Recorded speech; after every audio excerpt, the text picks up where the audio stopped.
الحمد لله رب العالمين والصلاة والسلام على أشرف الأنبياء والمرسلين وعلى آله وصحبه أجمعين وبعد فقد قال الله تعالى في كلامه المجيد وفرقان الحميد أعوذ بالله من الشيطان الرجيم بسم الله الرحمن الرحيم الحمد لله رب العالمين الرحمن الرحيم مالك يوم الدين إياك نعبد وإياك نستعين اهدنا الصراط المستقيم صراط الذين أنعمت عليهم غير المغضوب عليهم ولا الضالين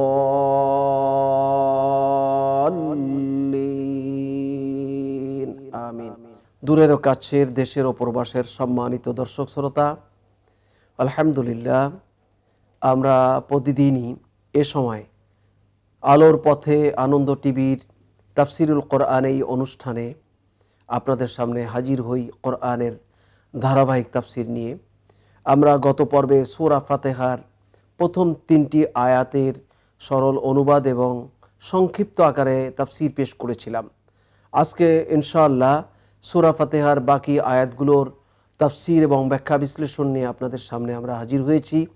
আল্লাহ তাআলা আমাদেরকে কোরআনুল কারীমের গুরুত্বপূর্ণ সবথেকে উম্মুল কোরা বলা হয়, যেটাকে ফাতিহা মানে সূচি বা ভূমিকা, এই সূরা ফাতিহা উম্মুল কোরা, সাবউল মাসানি, সূরাতুশ শিফা, এইভাবে হাদিসের ভাষায় প্রায় 10টির মতো নাম রয়েছে সূরা ফাতিহার।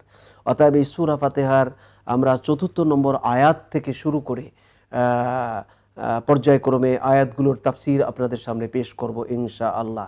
আসুন আমরা কোরআন থেকে সরাসরি শিক্ষা গ্রহণ করার চেষ্টা করি। প্রথমেই আমরা গত পর্বে আলহামদুলিল্লাহ রব্বিল আলামিন, সকল প্রশংসা রব্বুল আলামিনের জন্য, যিনি রহমান এবং রহিম, দয়ালু এবং অতি সহায়, করুণা পরায়ণ, মালিক ইয়াউমিদ্দিন, প্রতিফল দিবসের মালিক, এই 3টি আয়াতের তাফসির পেশ করেছি। আজকে আসুন ইয়্যাকা না'বুদু ওয়া ইয়্যাকা নাস্তাঈন, এই আয়াতে কারিমার মধ্যে আল্লাহ তাআলা আমাদেরকে কিছু শিক্ষা দিচ্ছেন। তিনি বলছেন যে তোমরা এভাবেই আমার কাছে নিজেদেরকে সুপর্দ করবে, নিজেদেরকে পেশ করবে, নিজেদেরকে সুফে দিবে। রব্বুল আলামিন আমাদেরকে শিক্ষা দিচ্ছেন নবী মুহাম্মদ রাসূলুল্লাহ সাল্লাল্লাহু আলাইহি ওয়াসাল্লামের কাছে ফেরেশতা জিবরিলকে দিয়ে সূরা আয়াত নাজিল করে করে, এবং সূরা ফাতিহা তারই একটি সূরা এবং মাক্কি সূরা। ইয়্যাকা না'বুদু, নিশ্চয়ই আমরা তোমারই ইবাদত করি, ও ইয়্যাকা নাস্তাঈন, এবং তোমারই কাছে সাহায্য প্রার্থনা করি। আসুন এই আয়াতের মধ্যে আল্লাহ তাআলা আমাদেরকে তার ইবাদতের কথা বলেছেন। আমরা কোরআনুল কারীমের মধ্যে গুরুত্বপূর্ণ যত আয়াত খুঁজে পাই তার মধ্যে অন্যতম একটি আয়াত হলো ওমা খালাকাতুল জিন্না ওয়াল ইনসা ইল্লা লিয়াবুদুন, আমি জিন এবং মানব জাতিকে একমাত্র আমারই দাসত্বের জন্য, আমারই গোলামির জন্য সৃষ্টি করেছি। এটা কে বলেছেন? স্বয়ং রব্বুল আলামিন, আহকামুল হাকিমিন আল্লাহ তাআলা। আল্লাহ তাআলা এখানেই বলছেন ইয়্যাকা না'বুদু, তোমরা বলবে নিশ্চয়ই আমরা ইবাদত করি তোমারই। না'বুদু এটা মুজারের সেগা, আরবি ব্যাকরণে নাহু সরফের শব্দ। ইয়্যাকা না'বুদু, আ'বুদু আমি ইবাদত করি, না'বুদু আমরা ইবাদত করি। এই না'বুদু শব্দটির মধ্যে জমা মুতাকাল্লিমের সেগা শব্দ, এর মধ্যে রয়েছে আমরা সকল পুরুষ, আমরা সকল নারী, সকলেই একমাত্র তোমারই ইবাদত করি। ইয়্যাকা, এখানে ইয়া শব্দ দিয়ে দৃঢ়তা বোঝানো হয়েছে। না'বুদু তোমারই ইবাদত করি, ওয়া ইয়্যাকা নাস্তাঈন এবং তোমারই কাছে আমরা সাহায্য প্রার্থনা করি। সম্মানিত দর্শক শ্রোতা, ইবাদত কাকে বলে? ইবাদত বন্দেগী বলতে আমাদের সমাজে, বিশেষ করে দক্ষিণ পূর্ব এশিয়ার অন্যতম মুসলিম সংখ্যাধিক্যের ভিত্তিতে একটি গুরুত্বপূর্ণ দেশ আমার প্রিয় জন্মভূমি বাংলাদেশ। এই বাংলাদেশের প্রায় 91% 100 জনের মধ্যে 91% মুসলমান। এই মুসলমানদের মধ্যে কোরআনের সঠিক বুঝ অধিকাংশ মানুষের মধ্যে অনেক অংশে আমরা খুঁজে পাই না। এই কারণে আমরা ইবাদত বলতে শুধুমাত্র নামাজ রোজা হজ জাকাত, নামাজ রোজা হজ জাকাত, এই কয়েকটি বিষয়কে বুঝি। অথচ ইবাদত মানে হলো গোলামি করা, দাসত্ব করা। আমরা কার গোলাম? একমাত্র আল্লাহর গোলাম। আমরা পৃথিবীর কোনো সত্তার গোলাম না, কোনো মালিকের গোলাম না, কোনো রাজার গোলাম না, কোনো নেতার গোলাম না। আমরা গোলামি করব কার? যিনি আমাদেরকে সৃষ্টি করেছেন। রব্বুল আলামিন হলেন আমাদের প্রভু, আর আমরা হলাম একমাত্র তার গোলাম। রব্বুল আলামিন আমাদের গোলামির কথা বলেছেন সূরা তওবার মধ্যে আমরা দেখতে পাই। আল্লাহ তাআলা সেখানে বলেছেন, ইন্নাল্লাহা আশতারা মিনাল মুমিনিনা আনফুসাহুম ওয়া আমওয়ালাহুম বিআন্না লাহুমুল জান্নাহ। নিশ্চয় আল্লাহ তাআলা আমাদের জীবনকে, আমাদের সম্পদকে জান্নাতের বিনিময়ে আল্লাহ তাআলা খরিদ করে নিয়েছেন। তাহলে আমার জীবনটা কার? আমার জীবনটা যিনি দিয়েছেন তার। আমার জীবনকে কি আমি আমার ইচ্ছাধীনভাবে, আমি যদি আয়ু পেয়ে থাকি 70 বছর, আমার বাবা আয়ু পেয়েছে 75 বছর, তাহলে কেউ আয়ু পাচ্ছে, জীবনকাল পাচ্ছে 80 বছর, 90 বছর, কেউ পাচ্ছে 10 বছর, 20 বছর, 25 বছর, 50 বছর। তাহলে কেউ কি ইচ্ছা করলে এই জীবনকাল, যেখানে আল্লাহ পরিসমাপ্তি ঘটান ফেরেশতা আজরাইলকে পাঠিয়ে দিয়ে জান কবজের মাধ্যমে, সেখান থেকে কিন্তু কেউ ইচ্ছা করলেই পৃথিবীর কোনো শক্তির অধিকারী কেউ নাই যে 2 বছর, 5 বছর, 10 বছর বৃদ্ধি করে নিতে পারেন। তাহলে জীবন যিনি দিয়েছেন তিনি একচ্ছত্র জীবনের মালিক। আমার জীবনের মালিক তিনি, যিনি আমার জীবন দিয়েছেন। অতএব এই জীবনকে, এই জিন্দেগিকে, আমার এই শরীরকে, আমার হাতকে, পাকে, নাসিকাকে, চোখকে, কানকে, আমার ইন্দ্রিয় শক্তি যা কিছু বলতে বোঝাই, সকল কিছুকে যিনি দিয়েছেন তার হুকুম মোতাবেক পরিচালনার নামই হলো ইবাদত। তার নির্দেশ মোতাবেক পরিচালনা করার নামই হলো ইবাদত। আর তার নিষেধকৃত কাজগুলোকে বর্জন করার নামই হলো ইবাদত। অতএব আল্লাহর হুকুম রাসূলের তরিকায় মেনে নেওয়া, আল্লাহর নিষেধকৃত কাজগুলোকে রাসূলের পদ্ধতিতে বর্জন করার নামই হলো ইবাদত। তাহলে আমি যখন ফজরের নামাজের আজান হয় তখন থেকে আমি ঈশার নামাজের পরে যখন ঘুমাতে যাই তখন পর্যন্ত, ঈশার নামাজের পর যখন বিছানায় ঘুমিয়ে যাই সেখান থেকে ফজরের আজান আমার কর্ণকুয়ারে পৌঁছানো পর্যন্ত, এই ঘুমানোর টাইমও, রাত দিন, সকাল সন্ধ্যা, এক কথায় প্রতিনিয়ত 24 ঘন্টা, প্রত্যেকটা মুহূর্ত আমি যদি আল্লাহ তাআলার নির্দেশ মোতাবেক আমরা যদি আমাদের জীবনকে পরিচালনা করি, তাহলে আমরা আল্লাহর গোলাম হিসেবে আল্লাহর গোলামি করলাম। এবং আল্লাহ তাআলা আমাদের যদি গোলামি করার মধ্যে একনিষ্ঠভাবে দেখতে পান, তাহলে আল্লাহ তাআলা আমাদের জন্য বলেছেন, ইয়া আইয়াতুহান নাফসুল মুতমাইন্না ইরজিই ইলা রাব্বিকি রাদিয়াতাম মারদিয়া। হে প্রশান্ত চিত্ত, হে অনুতপ্ত চিত্ত, হে সন্তুষ্ট চিত্তের অধিকারী তোমরা যারা, তোমরা তোমাদের রবের আনুগত্যের মধ্যে ঢোকো। ফাদখুলি ফি ইবাদি। অতএব আল্লাহ তাআলার গোলামির মধ্যে তোমাদেরকে মশগুল করো। তাহলে অদখুলি জান্নাতি, তাহলে তিনি তোমাদেরকে জান্নাতের মধ্যে প্রবিষ্ট করাবেন, জান্নাতের মেহমান হিসেবে রিসিভ করবেন, তিনি গ্রহণ করবেন। অতএব সম্মানিত দর্শক শ্রোতা, আমরা গোলামি করব কার?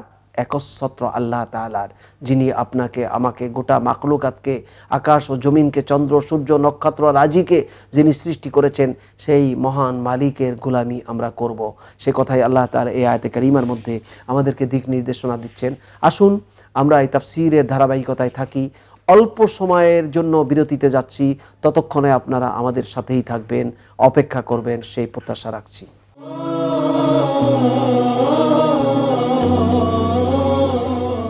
সম্মানিত দর্শক শ্রোতা, বিরতির পরে ফিরে এলাম ধারাবাহিক কোরআনের তাফসীর আলোর পথে অনুষ্ঠানে। আমরা সূরা ফাতিহার ৪র্থ নম্বর আয়াতের উপরে তাফসীর পেশ করছিলাম, আলোচনা করছিলাম। রব্বুল আলামিন এখানে তার সৃষ্টিকুলের শ্রেষ্ঠত্ব যাদেরকে দিয়েছেন, মানব জাতিকে, তাদের মধ্যে আল্লাহর নৈকট্য লাভকারী যারা মুত্তাকি, মুমিন, মুসলিম, তাদেরকে আল্লাহ তাআলা সূরা ফাতিহার এই আয়াতি দিক নির্দেশনা দিচ্ছেন, শিক্ষা দিচ্ছেন যে তোমরা একমাত্র আমারই কাছে সাহায্য চাইবে এবং আমার সাহায্য চাওয়ার আগে আমার দাসত্ব, আমার গোলামির কথা তোমরা বলবে। অতএব আল্লাহ তাআলার কাছে আমরা সাহায্য চাইব রাসূলের দেখানো পদ্ধতিতে। রাসূল মুহাম্মদ সাল্লাল্লাহু আলাইহি সাল্লাম তিনি হলেন মানবতার শিক্ষক। তার কারণ তার কাছে ফেরেশতা জিবরিল আমিনকে আল্লাহ তাআলা প্রায় 24,000, কেউ কেউ বলেছেন নবুয়তের জিন্দেগিতে 28,000 বার ফেরেশতা জিবরিল আমিনকে আল্লাহ তাআলা পাঠিয়েছেন। তো আল্লাহ রসুলের কাছে 28,000 বার ফেরেশতা জিবরিল আমিন যদি এসে থাকেন, তাহলে প্রয়োজনের তাগিদে এসেছেন, রাসূলকে প্রশিক্ষণ দেওয়ার জন্য এসেছেন, আল্লাহর গাইড লাইন দেখানোর জন্য এসেছেন। এমনকি প্রত্যেক ওয়াক্ত নামাজ, সলাৎ যেটা 5 ওয়াক্ত আমরা আদায় করি, এই নামাজকে এক এক ওয়াক্ত নামাজকে আল্লাহ তাআলা ফেরেশতা জিবরিল আমিনকে দিয়ে তার হাবিব মুহাম্মদ রাসূলুল্লাহ সাল্লাল্লাহু আলাইহি সাল্লামকে আউয়াল ওয়াক্তে একবার, মাঝের ওয়াক্তে একবার এবং শেষ ওয়াক্তে একবার, প্রত্যেক ওয়াক্ত নামাজ 3 বার করে প্রশিক্ষণ দিয়েছেন। তাহলে আল্লাহ রাসূলের প্রশিক্ষক স্বয়ং আল্লাহ তার মেসেঞ্জার ফেরেশতা জিবরিল আমিনের মাধ্যমে প্রশিক্ষণ পেয়েছেন। এই জন্য গোটা পৃথিবীতে আর নবী এবং রাসূল কেউ আসবেন না। মুহাম্মদ রাসূলুল্লাহ তিনি হলেন খাতামুন নবিয়্যিন, নবীদিগের পরিসমাপ্তি ঘটেছে। কিন্তু রাসূলের যে সিরাত, রাসূলের যে আখলাক, রাসূলের যে চরিত্র, রাসূলের যে আদর্শ, সেটা ব্যক্তি, পরিবার, সমাজ, রাষ্ট্র, বিচার, ফয়সালা, লেনদেন, ব্যবসা বাণিজ্য, দোকান মাকান, জীবনের সকল ক্ষেত্রে রাসূল তার জীবন জিন্দেগিকে যেভাবে পরিচালনা করেছেন, আমাদের জন্য অনুকরণীয় আদর্শ হলেন রাসূল সাল্লাল্লাহু আলাইহি সাল্লাম। অতএব রাসূল আকরাম সাল্লাল্লাহু আলাইহি সাল্লামের মাধ্যমে কোরআন নাজিল করে আল্লাহর গোলামি করার পরেই আল্লাহর কাছে সাহায্য চাইতে বলা হয়েছে। এই জন্য কোরআনের আমরা আয়াত যদি একটি আয়াতের ব্যাখ্যা বিশ্লেষণ অন্যান্য আয়াত যদি খুঁজি, তাহলে এটা হলো আহসানুত তাফসির, সর্বোৎকৃষ্ট তাফসির। আর কোরআনের তাফসির হলো উত্তম তাফসির হলো রাসূলের হাদিস, সহিহ হাদিসগুলো। অতএব আমরা প্রসিদ্ধ যতগুলো তাফসিরের কিতাব দেখি, তার মধ্যে অন্যতম গুরুত্বপূর্ণ তাফসির হলো তাফসিরে কুরতুবী, তাফসিরে ইবনে কাসির, তাফসিরে ফি জালালিল কোরআন, তাফসিরে তাবারি, তাফসিরে তাফহিমুল কোরআন, মারিফুল কোরআন, তাদাব্বুরুল কোরআন, এভাবে অগণিত তাফসির ময়দানে আছে। এবং এই তাফসিরগুলো বাংলাদেশের 18 কোটি মানুষের মধ্যে প্রায় 16.5-17 কোটি মানুষ মুসলমান। এই মুসলমানদের জন্য বাংলা ভাষী এই তাফসিরগুলো বের হয়েছে। অতএব এই কোরআনের আলোর পথে এই তাফসির অনুষ্ঠানে আপনাদেরকে আমরা দিক নির্দেশনা দিব। আপনারা সকলেই এই তাফসির শোনার সাথে সাথে বাংলায় যে তাফসিরগুলো ময়দানে পাওয়া যায়, মার্কেটে পাওয়া যায়, সেগুলো আপনারা সংগ্রহ করুন এবং কোরআনের ব্যাখ্যা বিশ্লেষণ পড়ে পড়ে কোরআন থেকে সরাসরি শিক্ষা গ্রহণ করুন।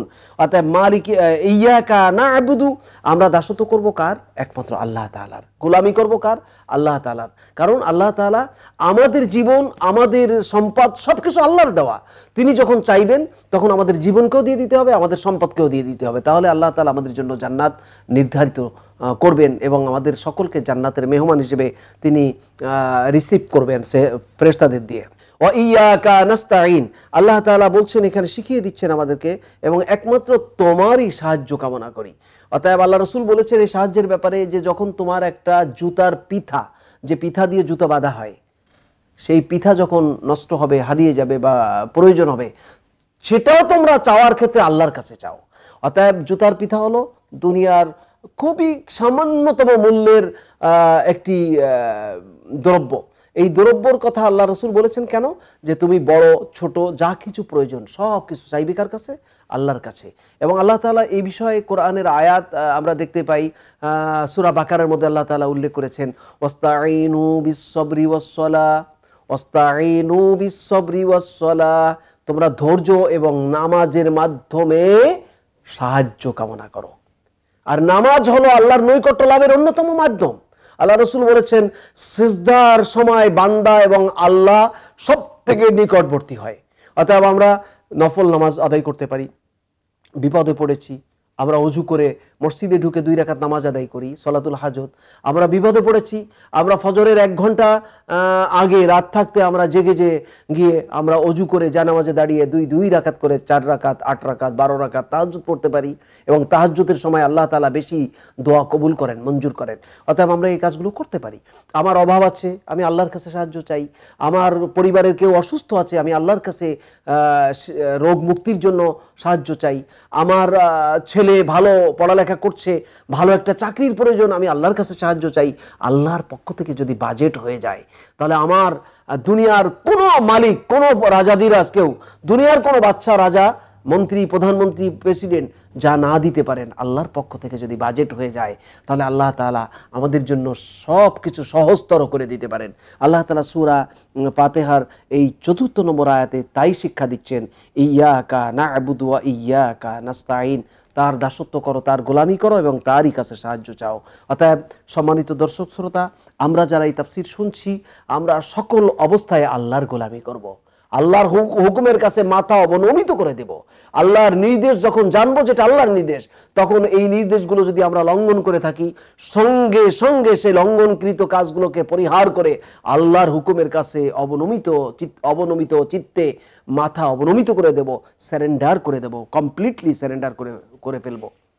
এটা হলো এই আয়াতের শিক্ষা। এর পরক্ষণে আল্লাহ তাআলা বলছেন ইহদিনাস সিরাতাল মুস্তাকিম, ইহদিনাস সিরাতাল মুস্তাকিম। আল্লাহ শিখিয়ে দিচ্ছেন যে আমার কাছে তোমরা চাও, ইহদিনাস সিরাতাল মুস্তাকিম, আমাদেরকে সরল সঠিক পথ দেখাও। রব্বুল আলামিনের কাছে আল্লাহ শিখিয়ে দিচ্ছেন যে আমার কাছে তোমরা সরল সঠিক পথ চাও, কারণ ইন্নাল্লাহা রাব্বি ওয়া রাব্বুকুম ফা'বুদুহু হাযা সিরাতুম মুস্তাকিম। রব্বুল আলামিন কালামে হাকিমের এক আয়াতে বলছেন যে নিশ্চয়ই আল্লাহ তাআলা, রাসূল আপনি বলুন ইন্নাল্লাহা কুল ইন্নাল্লাহা রাব্বি ওয়া রাব্বুকুম, নিশ্চয়ই আমার রব হলেন আল্লাহ, ওয়া রাব্বুকুম, আর তোমাদেরও রব আল্লাহ। অতএব তোমরা যারা আমার কথা শুনছো, রাসূলকে দিয়ে বলাচ্ছেন, তাদেরও রব আল্লাহ, তাদেরও প্রতিপালনকারী আল্লাহ, আর আমারও স্বয়ং রব আল্লাহ। ফা'বুদুহু, একমাত্র তারই গোলামি করো, তারই ইবাদত করো। ফা'বুদুহু হাযা সিরাতুম মুস্তাকিম, যদি তার গোলামি করো তাহলে জেনে রাখো এটাই হলো তোমাদের জন্য অ্যাবসলিউট পথ, সঠিক পথ, সোজা পথ। অতএব সোজা পথ কার দেখানো পথ? রাসূলের দেখানো পথ, আল্লাহর নির্দেশিত পথ, রাসূলের দেখানো পথই হলো সোজা পথ। তো ইহদিনাস সিরাতাল মুস্তাকিম, সিরাতে মুস্তাকিম শিখানোর জন্য, প্রশিক্ষণ দেওয়ার জন্য মানবতার বন্ধু মুহাম্মদ রাসূলুল্লাহ সাল্লাল্লাহু আলাইহি ওয়াসাল্লাম একটি কাগজ হাতে নিলেন এবং একটি কলম হাতে নিলেন। তিনি বললেন যে এভাবে অঙ্কন করলেন, অঙ্কন করে করে তিনি বললেন যে তোমরা এই রাস্তা থেকে এই রাস্তা, এই রাস্তা থেকে এই রাস্তায় এই যাওয়ার পথটি কি তোমরা দেখতেছো, এটা কি সঠিক না বেঠিক? বলছে এটা তো বাঁকা পথ। তখন রাসূল সাল্লাল্লাহু আলাইহি ওয়াসাল্লাম একটা সরল রেখা টানলেন, সরল রেখা টেনে বললেন যে এটা হলো সরল সঠিক পথ এবং এটাই হলো তোমাদের জন্য অ্যাবসলিউট পথ। এবং এরপরে ডাইনে বামে অনেকগুলো দাগ তিনি দিলেন, দেওয়ার পরে বললেন এটা ডাইনে বামে, এটা হলো বাঁকা পথ, বক্র পথ। অতএব আল্লাহর পথটি এরকম সরল সোজা সঠিক। আলো যেমন সঠিক পথে পরিচালিত হয়, টর্চ লাইট মেরে দিলে যেমন বাধাগ্রস্ত না হলে একবার অনেক দূর পর্যন্ত সোজা পথে চলে যায়, আল্লাহর প্রদর্শিত পথই হলো মানবতার জন্য কল্যাণকর পথ। আসুন আমরা সংক্ষিপ্ত একটি বিরতিতে যাচ্ছি, ততক্ষণে এই বাকি তাফসীরের সাথে আপনারা থাকবেন সে প্রত্যাশা করছি।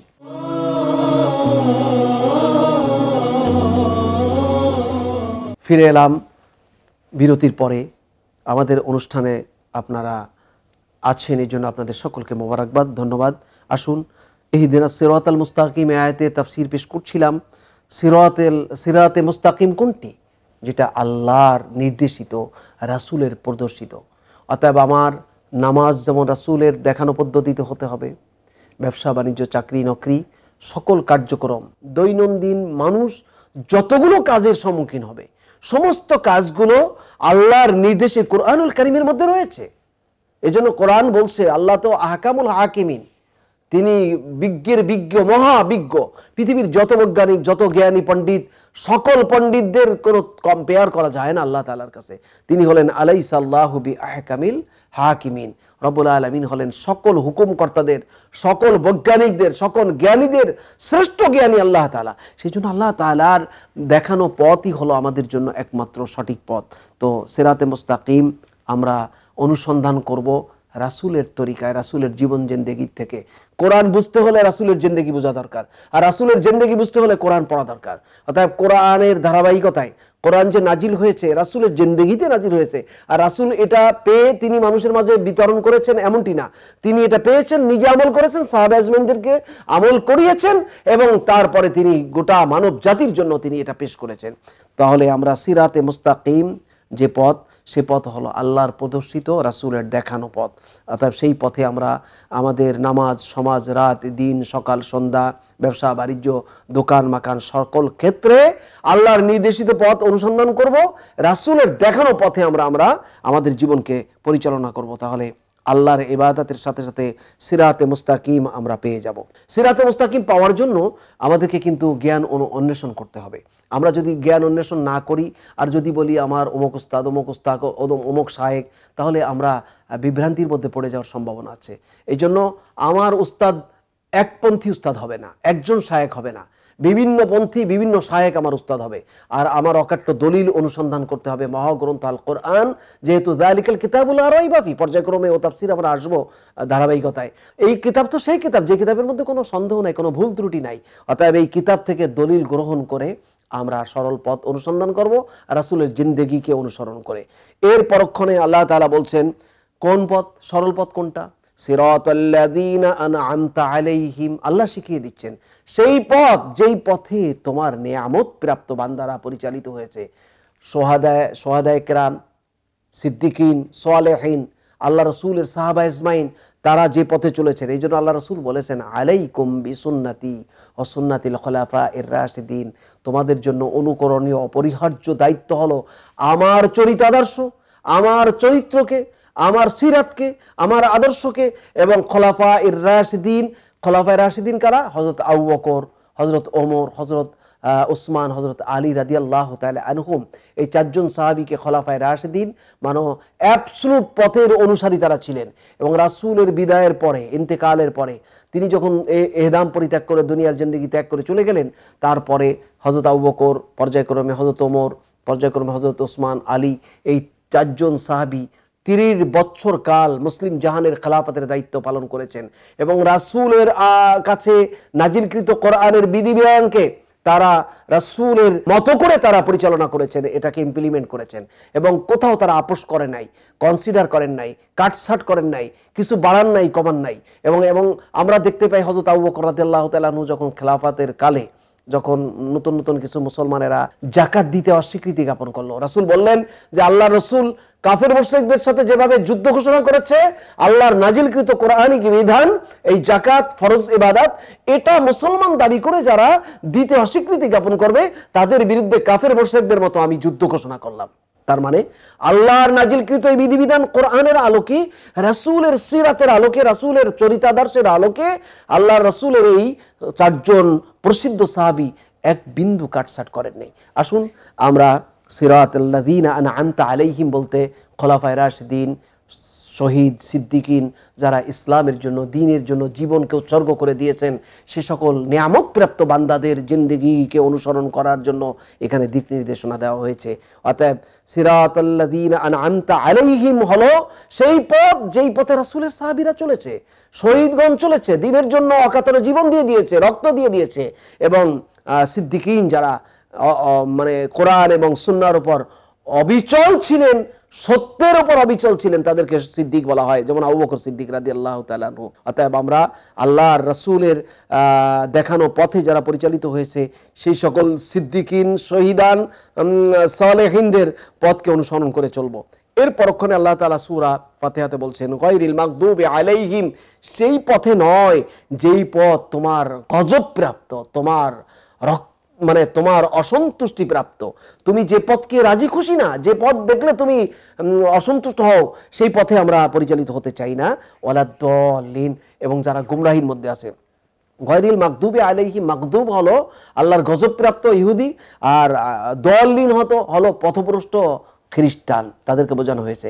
এখানে আরেকটি কথা বলতে হয়, যারা আহলে কিতাব ছিল কিন্তু কোরআন আসার পরে যারা কোরআন অ্যাকসেপ্ট করে নাই, গ্রহণ করে নাই, তারাও কিন্তু বিভ্রান্তির পথে। অতএব কোরআনের ঘোষিত কিতাব আসার পরে, এই কোরআন লেটেস্ট কিতাব আসার পরে এই কিতাবকে যারা গ্রহণ করেনি, তারা হলো একটা হলো হিদায়াতের রাস্তা পাওয়ার পরে হিদায়াত গ্রহণ করেনি, তারা হলো দাল্লিন, পথভ্রষ্ট। হিদায়াতের পথ কোনটা? কোরআন, লেটেস্ট কিতাব। এই কিতাব আসার পরে এই কিতাব যারা অনুসরণ করেনি তারা কিন্তু দাল্লিন, পথভ্রষ্ট। আর মাগদুব কারা? তারা হলো ইহুদি। ইহুদিরা তো আল্লাহ রসুলের বিধিবিধানকে মেনেও নেয়নি, বরং তার দুশ্মনী করেছে। কোরআনের একটি আয়াত এইভাবে এসেছে যে মুসলিম মিল্লাতের জন্য সব থেকে কঠোরতর দুশ্মন হলো মুশরিক যারা তারা, আর ইহুদি যারা তারা। অতএব আজকে গোটা পৃথিবীর 700 কোটি মানুষের মধ্যে 160 কোটির মতো মুসলমান, এই আত্মহারা মুসলমান, পথভ্রষ্ট মুসলমান, কোরআনের পথ থেকে বিচ্যুত মুসলমান।